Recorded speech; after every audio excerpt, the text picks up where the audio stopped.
everyone, this is Marcy Santa, and welcome back to my YouTube channel.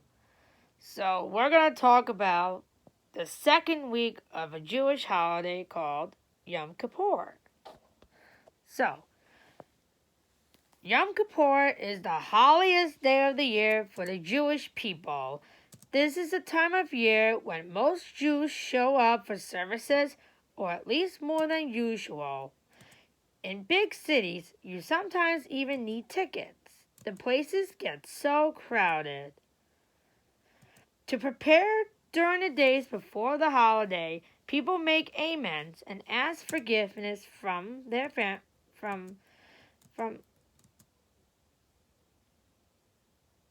their family and friends. And then the day arrives. We learn on this day are to afflict your soul, and Yom Kippur makes an atonement. So how do you afflict your soul? Famously, by fasting from food and drink. There are other prohibitions too. No bathing, perfume, or wearing leather. That's a lot of stuff you cannot do on Yom Kippur in the morning. Fasting and praying, though, are not enough, as Yom Kippur demands that Jews also commit, as it says in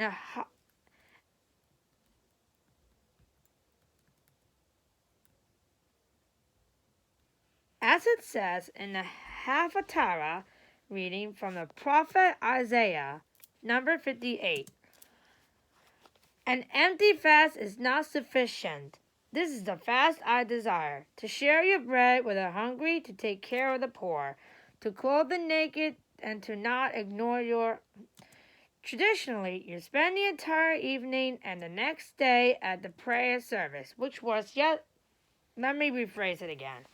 Traditionally, you spend the entire evening, which was on October 4th of this year, and the next day at prayer services at the temple on October 5th.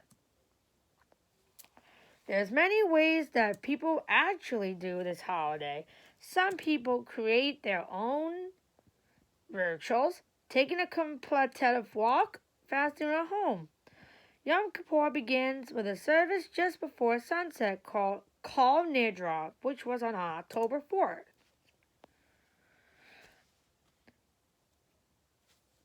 Kol Nidre. You'll notice it's the one time of the year people wear a prayer shawl or tallit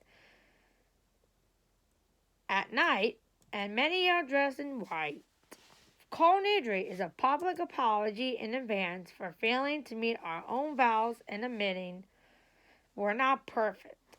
The chanting of this stirring melody is the beginning of the marathon and ends 25 hours. Later, the evening, morning, and afternoon service that follow each contain special passages. Importantly, people chant confessions called Vidui, silently as well as out loud. Readers chant from Leviticus about the scapegoat ceremony that atoned for people's misdeeds, as well as the book of Jonah about the prophet who ran away from God and eventually changed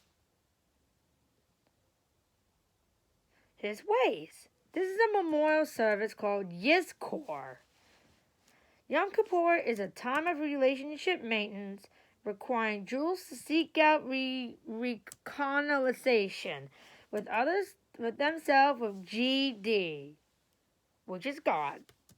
The imagery of the holiday is of gates, the gates of prayer, of soul searching, and of forgiveness, which are closed at the final service, Naliyah, or locking of the gates.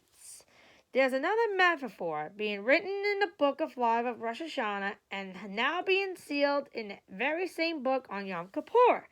You might hear people say Jimar Chatima Tova. you may be sealed for a good new year. As Nalia concludes, the shofar is sounded in a dramatic closing ceremony.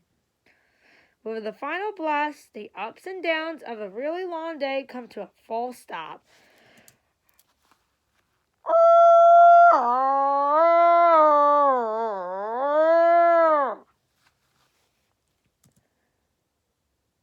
It's chow time, time to eat, as Jews gather together for the break the fast.